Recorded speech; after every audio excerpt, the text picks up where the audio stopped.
Hello, I'm the Nomad 756 from Zero Axis Games, here returning with the full solo LP of Dark Souls El Numero Dos. Today, we're going to be going through, we're going to be probably going through the Ruined Sentinels boss fight and the beginning parts of the Lost Bastille. And of course, first enemy, new Hide Knight. What's up, buddy? I got my new sword. I got my new shield, and of course he's got a spear this time. I really like this whole, the Hide Knights are just these non-threatening enemies that just come in every now and again. But I don't like that there's only enough, there's only so many, so you have to New Game Plus in order to farm things from them. Well, farm. To get everything in their set, which includes all their weapons and armor. But the only way to get all of it is to New Game Plus, and you're not even guaranteed to get all of it. You might get 2 helmets on your second run through, as opposed to a helmet, a chest. You know what I'm saying? A helmet and a chest. And of course, I really like the Lost Bastille. It's a very interesting area. Not so much in its opening sections, more so in its later bits. Of course, we're saving up strength right now. We just grabbed our, it's going to be our main weapon a bit later on once we, ooh, I like these guys. I like the design of these guys, I should say.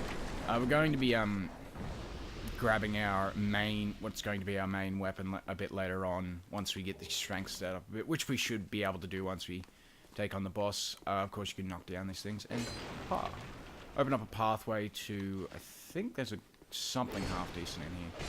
Can't remember. It's actually been a while since I've done a Lost Bastille run. I think I just finished the DLC last time I played this, before I started recording, so it's actually been a while since I've done a Bastille run. And of course, these guys are pricks and stupid fuckfaces whom are dickheads and whom we don't like. Flame butterflies, they're useless.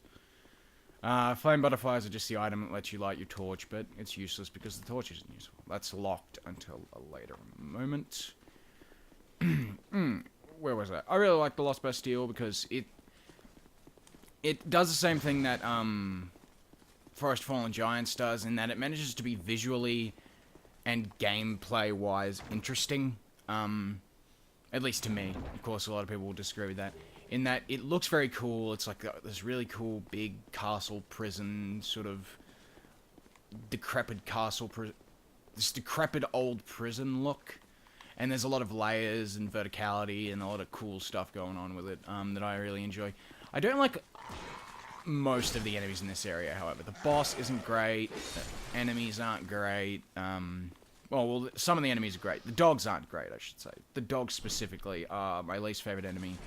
Because they're just generic dogs, and they're not particularly fun to fight. They're either too easy, or they're bastards to fight. Of course, we just...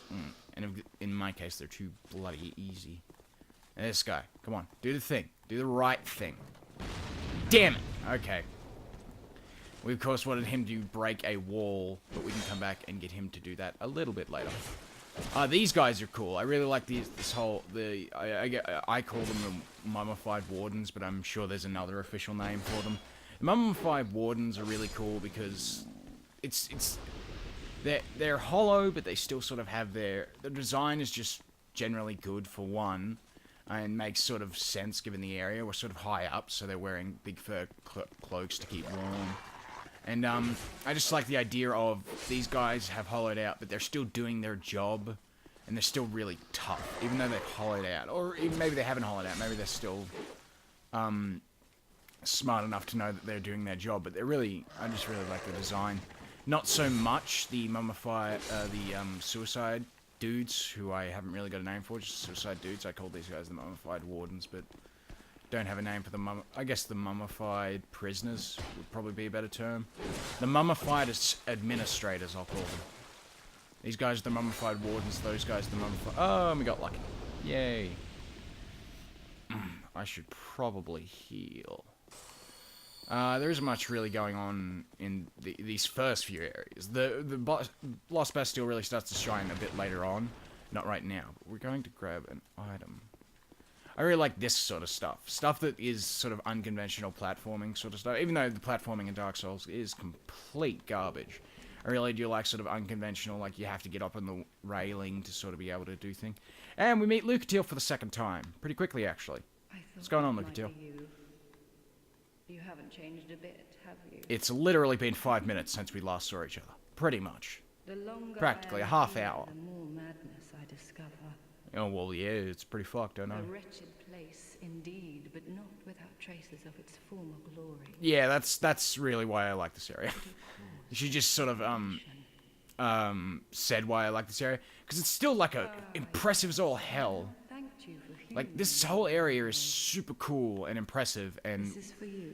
looks like, you know, it felt like this... Oh, and she gave us human energy. I have no idea what it is. Good joke. This area is like... And she'll talk to her one more time. She talks a bit about Mira. Mira's cool. I like the idea of Mira. What was I saying? Oh yes, Lost Bastille.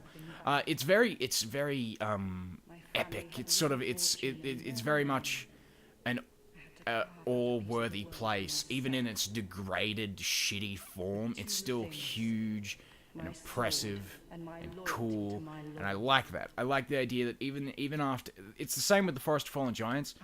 If you really look at the area, it's still impressive, despite its degradation and its harm to it. It's still really, like, it's clear that this place was great, and it still has traces of its former greatness, and I really like that, and that's why I like the Lost Bastille and the Forest of Fallen Giants particularly. And an area coming up later that has its own issues, and I think that's it. Have you heard of the No, she keeps going. There's a lot. Souls affected by the curse. Oh yeah, I've heard of them. I'm one of them. An undead gradually loses his humanity until his wits degrade completely. Well, yeah. Finally, he turns But I'm hollow, pretty witty. preys on others, Jokes. I got the jokes. and a hollow can never be human again. Yes, that's an important thing. Skirt this wicked fate There's some cool stuff about hollowing that, hollowing... There's a whole thing in 1 about how hollowing is the natural state of humanity, and that, stuff like that, which and of course she's just revealed her face, and she's starting to turn.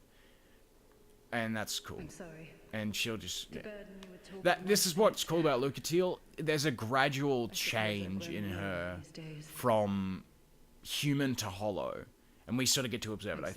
Yeah, okay. So yeah, and we get to sort of observe it as we go from area to area, meeting up with her, which I think is cool and not done enough in. It wasn't really done enough in Dark Souls 1. This is something Dark Souls 2 definitely does better than 1, even though a lot of people reckon this game is like overall worse. It definitely does the whole... Ooh, summon sign. It definitely does the whole hollowing process a lot better than 1 did, because you sort of meet a character and you just run into them hollowed, like in like 3 areas down the way, with having never met them, or really knowing much beyond that first conversation, which I guess is technically more realistic, but it's less fun and creates sort of... You know, it doesn't really do the whole... hollowing thing justice, I think. Just gonna go up here. This is kind of a shortcut. We're gonna be clearing out the ruined sentinels pretty quick. We might even make it pretty much most of the way to the Lost Sinner. By the time we're done with this video, I suppose I'll see how it goes. This area's a bitch to go the proper way, because there's 1, 2, 3, 4, 5 more of them, plus you have to deal with the 2 in that room back there. We will go deal with them, because we need souls. We are going for a build that requires me to get to at least level 200, so souls are a necessity, something that we really need. I'm going to do a lot of the farming and stuff off screen, unless of course you guys want to see that, in which case just put it down in the comments. I got some ideas for this thing. Now, of course, this thing. This is why you need a big narrow attack instead of just big swipes.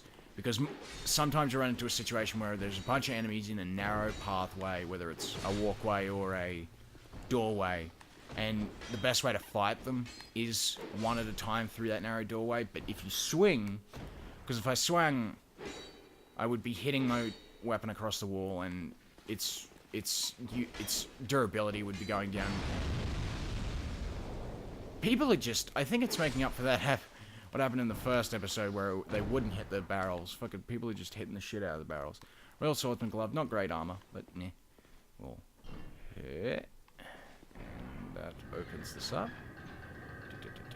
Come on, be quicker. I have time limit here. There is a summon that is incredibly useful for this boss fight. Just here. Here we are. I'll grab this. What's this? Radiant Life Gems. Cool. And this is Pilgrim Belclair. She is a super useful summon for this boss fight because she has sorcery and has range. It can actually do quite a bit of damage to she has both. Wow, I didn't know she had a chime as well. Do a buttload of damage to the ruined sentinels, which there are 3 of, and it's good to have a summon here. This should be. It's not a particularly hard fight, the ruined sentinels, but it is just it's just numbers. It's a numbers game, really. And of course they have big sweeps and stuff. Like you can't really. There's no real blind spot to these guys, except for even with that stab, he goes for a big swipe that hits behind him. These guys are designed so you can't just strafe them. Which I appreciate, of course. We'll get him to go for another strike and we'll heal. And of course, she's doing tons of damage to him. Because they're not particularly strong. As you can see, even me, not with a not a particularly powerful weapon, is doing just a shit ton of damage to them. One-handed too, which is, you know. And now, this is where Pilgrim Belclair comes in incredibly useful. There's some down here as well. We have to deal with the ones down as well as the ones up above. And there's 2 here. And of course, we can just kite them while Pilgrim Belclair lays into them. We'll call her Belle. While Belle lays into them with her magics, we can just sort of kite them and just try and stay alive. That's why she's really useful. Sorcery builds will of course would have a tough time in these guys solo. Melee builds are better off with these guys solo, but this is really a boss fight that requires more than... Oh, shit. Yeah, these guys are really designed to keep on your ass. And of course you can't kite 2 at a time. I need some time to heal, but I don't think this guy's going to give it to me. Okay. I probably should have took the Estus, but it's fine. Swing your swing. I'll need him to let his guard down. Oh, that's one of their harder moves to avoid, because they can hit you from that pretty much across the stage, across the arena.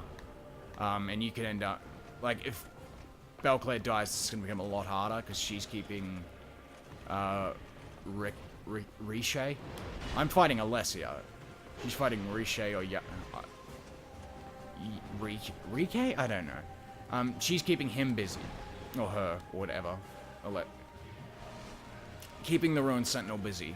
So, but if Pilgrim Belclair dies, I could just end up having Rike just come in out of nowhere with that big twirly spin move and just fudge me up. So yeah, most of their moves will hit behind them. It's kind of interesting, their design. They're designed basically to be the antithesis of what is this game's optimal strategy, in a way, which is circle strafing. And that's not something that's exclusive to Dark Souls 1, of course. Dark Souls 2 has some serious problems with circle strafing. Not as many, but still. And we did it. Yay! War cry. Yeah. Give me your souls. We got a butt ton of souls, which we're going to go back to Majula. We're going to switch out our Bastard Sword, because I don't think there are any enemies between here and where we need to go, but there are quite a few illusory walls, though. There is a problem with circle strafing. That's what I was saying.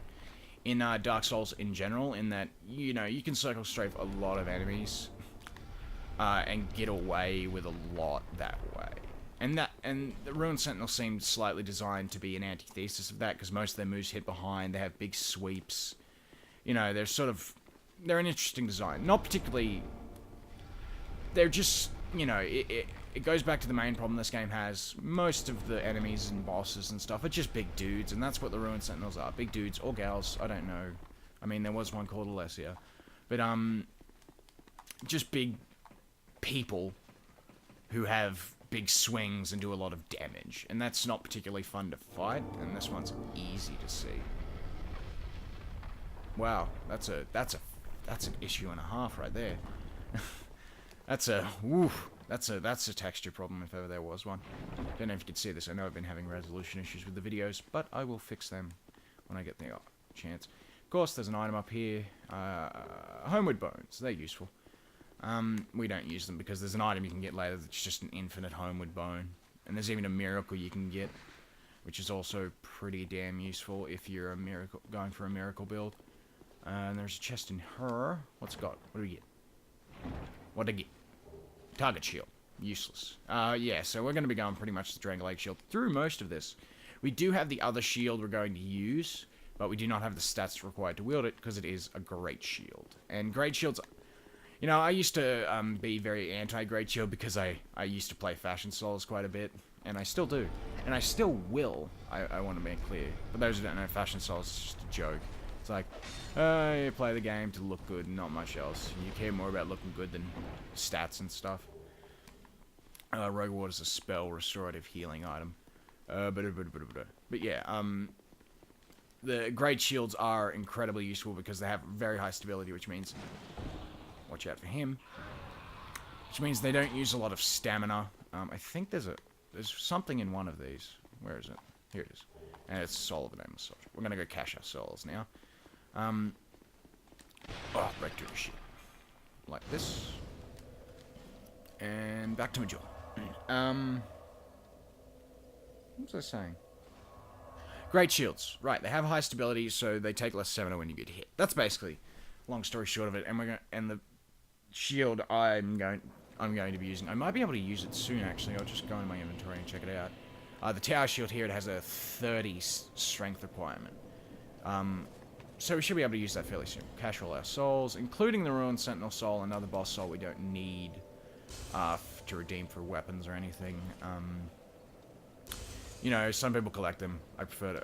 Considering how much souls my build is going to require, I really want to have as many souls as possible to get there quickly.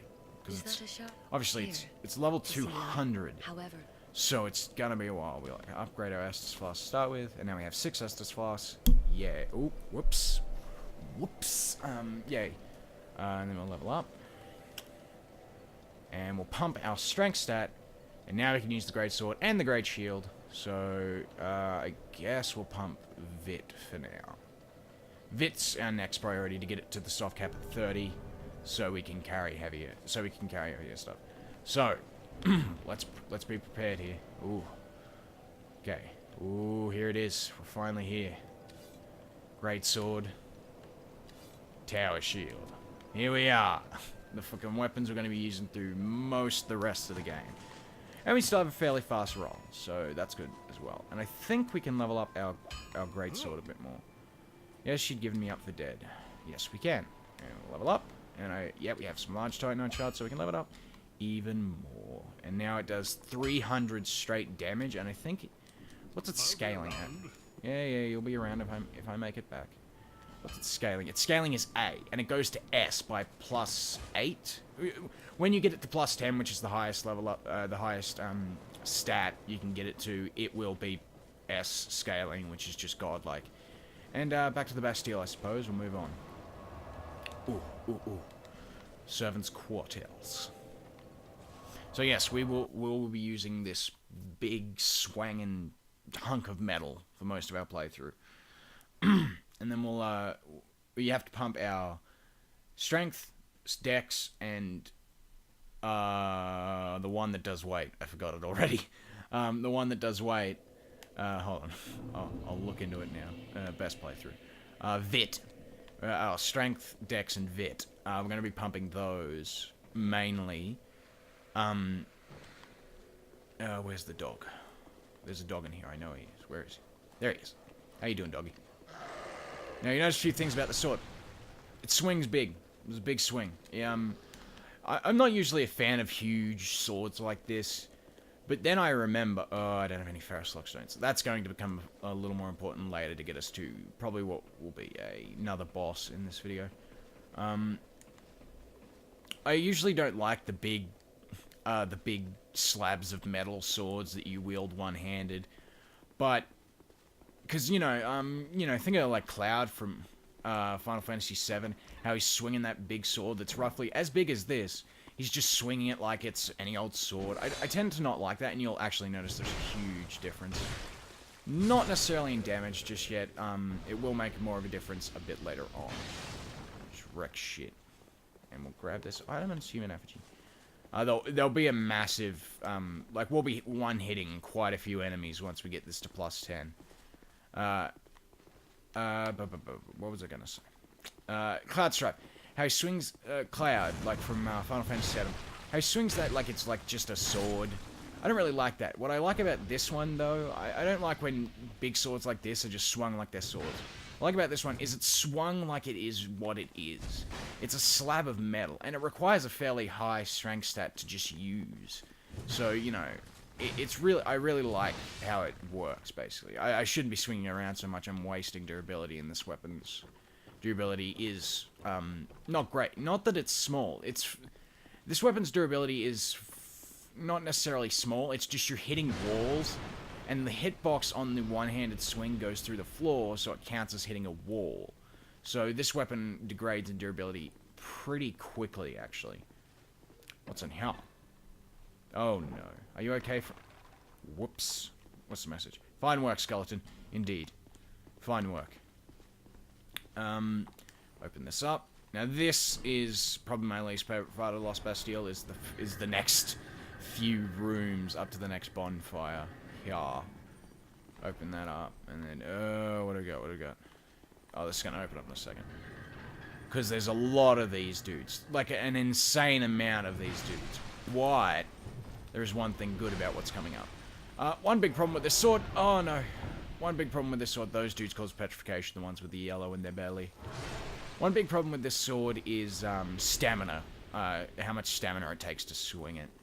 But that's a swing, swing, swing. Of course, it makes up for it in many ways. Another illusory wall. We're not going to be going there just yet. There's a few of these mummy dudes we have to deal with, and we'll cache the bonfire in this fudge area first. Go up here. Yo, dick. What? Up. Oh. Yeah, so that's... This weapon also has a fairly decent moveset because it has both two-handed and one-handed. Because it has narrow moves. Excuse me. Oh, pardon me. Which are incredibly useful, obviously, for most of the time. It has a useful moveset for what it is, I guess would be the best way to describe it. Nothing in here except another illusory wall. Yay. There weren't... I don't think there were this many illusory walls in Dark Souls 1, period. I don't quite remember. There's a couple items here. Bracing Knuckle Ring. That's a useful ring. That makes it so your weapons degrade your weapons degrade slower, which is pretty fucking useful. And I believe there's a... What is this? It's a flame butterfly and a torch, which is useless to us. There is a shield over there that we can get, but it's not worth the trouble to go get it. I don't think you can get back. Like, you have to drop down, and it's not worth the trouble to get it. It's not a particularly useful shield or anything, and yeah. Now, upstairs. That's the next step. We will get that item a bit later that's in that little cage. We'll be coming back for you, buddy. There's a bunch of them in here. There's one... Well, not in here. Next room. Next room is where... Whoa! And that's another big problem. The swing can get away from you quite easily on the Greatsword. But it is still my favorite weapon in the game. Purely for the fact that it does the most damage, period.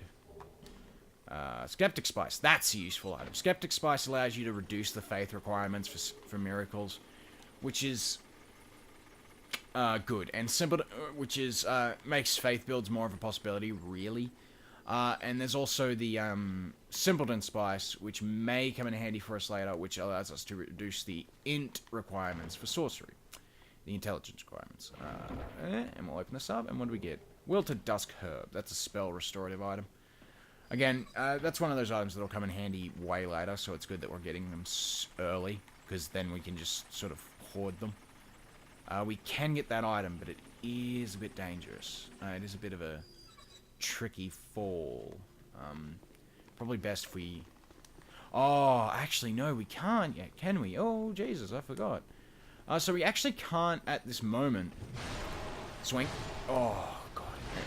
Another big problem is enemies who are sort of smaller can get under your... we better put our shield up just to be safe here. Enemies who are kind of short can get under your swing fairly easily if they're in just the right spot. Because this would... that dude's petrified. Statue blocks your way. We can't help him just yet. We need the Bastille key to get through there. So we cannot do much in here as of just yet. And you'll actually already notice the durability on my weapon has just suffered so hard from just 3 areas. A bonfire ascetic. Those are going to come in handy a lot later. Bonfire ascetics are basically new game plus an area. I'm wasting this to see, but who cares? We're probably not going to be... Oh, that was close. Probably not going to be going for the boss right away today. What was I saying? Boom. Bonfire ascetic. That's the way you new game plus an area without actually going onto new game plus, which is useful for item farming and gathering, and is basically how you get the powerful spell I was talking about. How you farm out the powerful spell way later on. What is there to do? There's things to do. Oh yes, the Salt Fort bonfire. I'll get to there, and I think we'll call it for this episode. Just swang it. Just swang it. Grab this life gem. This bridge approach, you have to sprint, because there are 3 archers there.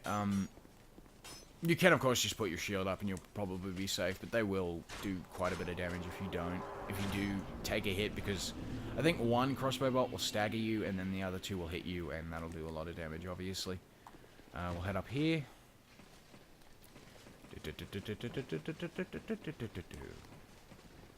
And here's a bonfire. The worst bonfire in video game history, in Dark Souls history. Because these 3 enemies are right there. Whoa, what is that noise? Is that a oh, it was one of the gargoyles. Oh, cool. That's one of the bosses we're going to be taking on later. I've actually never not killed them by the time I've gotten here, apparently. So we rest at this bonfire, and as you'll plainly see, 3 enemies right there. Right there. So yes, this is the worst. It isn't just a bad bonfire, it's the worst designed bonfire in Dark Souls history. Pretty much, because there's just 3 enemies that can kill you fairly easily. Just right there. But I think we'll call it for this episode. We'll head back to Majula. End it in our little safe zone so we don't have to worry about those 3 fuckers fucking with us. Oh, I just get a drink.